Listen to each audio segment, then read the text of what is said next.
Hora de conversar com o nosso comentarista de política, Reinaldo Azevedo. Reinaldo, você deve ter acompanhado agora a nossa conversa pelo telefone com o general Hamilton Mourão, vice na chapa do candidato Jair Bolsonaro. Uma fala, uma retórica muito equilibrada, sem fazer qualquer tipo de acusação, sem incitar ou inflamar os ânimos mais do que já estão. Quais serão as consequências e a repercussão política desse episódio, dessa agressão, dessa facada ao Jair Bolsonaro, Reinaldo?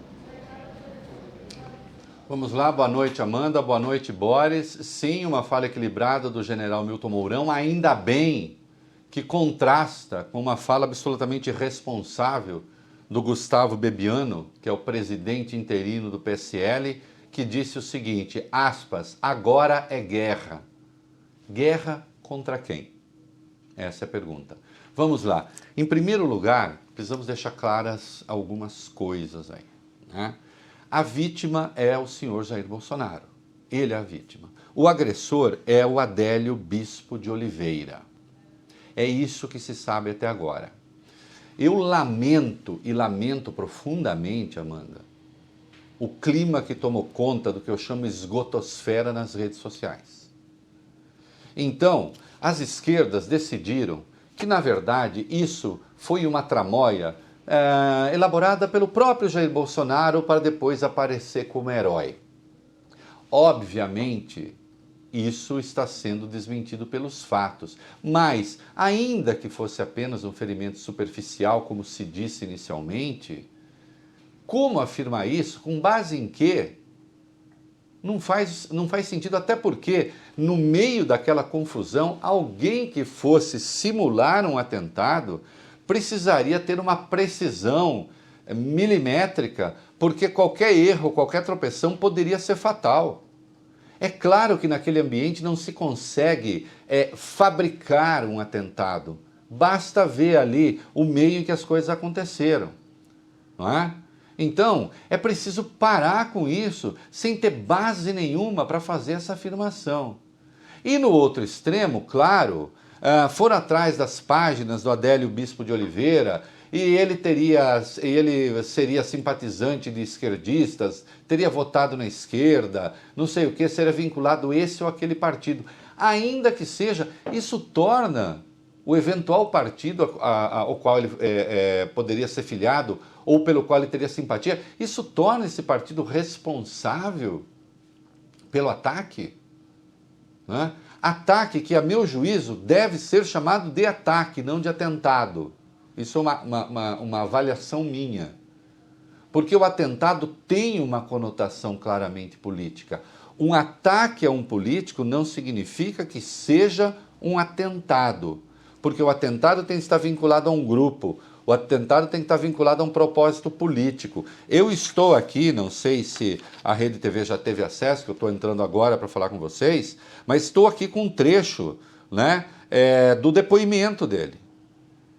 Está aqui, está lá, nos afirmou, né, falando da polícia, ainda que o motivo do intento se deu por motivos pessoais, estou lendo como está, se deu por motivos pessoais, os quais não iríamos entender. Esses os policiais estão tomando depoimento, dizendo também em certos momentos que foi a mando de Deus.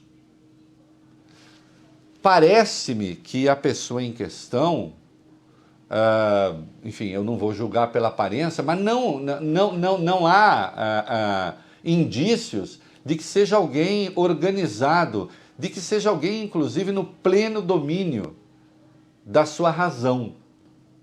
Até porque suponho que aí, mesmo que fosse um atentado, né, alguém no pleno domínio da razão não faz isso. Note, se falta lógica à hipótese de um autoatentado para criar um fato eleitoral, porque ali seria uma coisa muito complicada de fazer, também falta lógica àqueles que estão dizendo, estão tentando tirar Bolsonaro da eleição. Por quê? O resultado do Ibope que saiu ontem é péssimo para ele. Se nós estivéssemos diante de um candidato certamente vitorioso, vá lá, isso faria algum sentido. Mas nem isso faz sentido. Ele perde de todos os seus oponentes. Ele perde de todos os oponentes. Mesmo com o Fernando Haddad, que ainda é chamado de Fernando Andrade por muita gente, né? Mesmo com o Fernando Haddad, o que se tem é um empate técnico. Um Fernando Haddad ainda desconhecido. Dos outros todos ele perde por uma boa margem. Então não haveria razão nenhuma para um oponente planejar a morte de Bolsonaro. Se você for perguntar a quem interessaria um atentado, muito bem, me digam, a quem interessaria um atentado? Né? Então é preciso baixar essa retórica, é preciso baixar a retórica da violência. Não, eu em nenhum momento, e repudio quem faz isso, em nenhum momento coloco o deputado como responsável por aquilo que o atingiu. Mas é claro que num ambiente político a gente precisa fazer perguntas, precisa lançar questões. O deputado transformou, por exemplo, o porte de arma numa das peças de resistência da sua campanha. Isso que eu estou falando é verdade ou é mentira? Cabe a pergunta, e se fosse um revólver? E se fosse um revólver? Como a gente viu, os agentes federais e mais um grupo enorme de seguranças que o acompanham, como a gente percebeu, eles não teriam como ter evitado. Se não evitaram uma facada, que requer um tempo maior, ainda que de segundos, mas uma facada requer um tempo maior do que um tiro. Se não conseguiram evitar uma facada, não teriam conseguido evitar também um tiro. Eu insisto, o responsável pelo episódio é o senhor Adélio Bispo de Oliveira, não o senhor Jair Bolsonaro.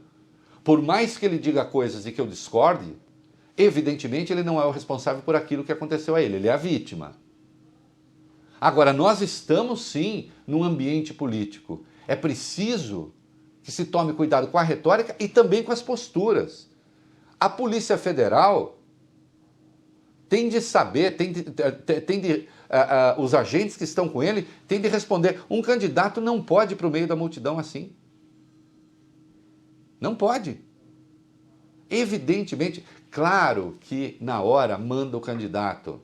Claro que na hora ele fala, eu quero e pronto. E o Bolsonaro parece ser uma pessoa bastante impositiva quando quer as coisas. Mas é evidente que ele está se expondo. Isso, de novo, sem culpá-lo por qualquer coisa.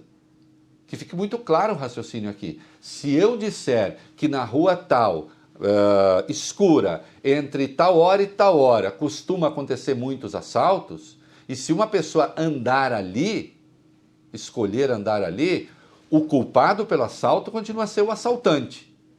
Mas é, sim, cabível que se diga que essa pessoa está sendo imprudente. Então, que os demais candidatos, inclusive, tomem cuidado. Olha aqui, eu estou rezando, de verdade não vai nenhuma ironia, não. Eu falo isso porque sabe da minha posição crítica ao Bolsonaro, para que ele saia dessa. E peço encarecidamente aos extremos de opinião que parem de transformar as redes sociais numa latrina de acusações mútuas. O Brasil não merece isso. O Brasil merece responsabilidade, calma, ponderação, serenidade. É isso aí. Até segunda, meus queridos. Reinaldo, boa noite e obrigado.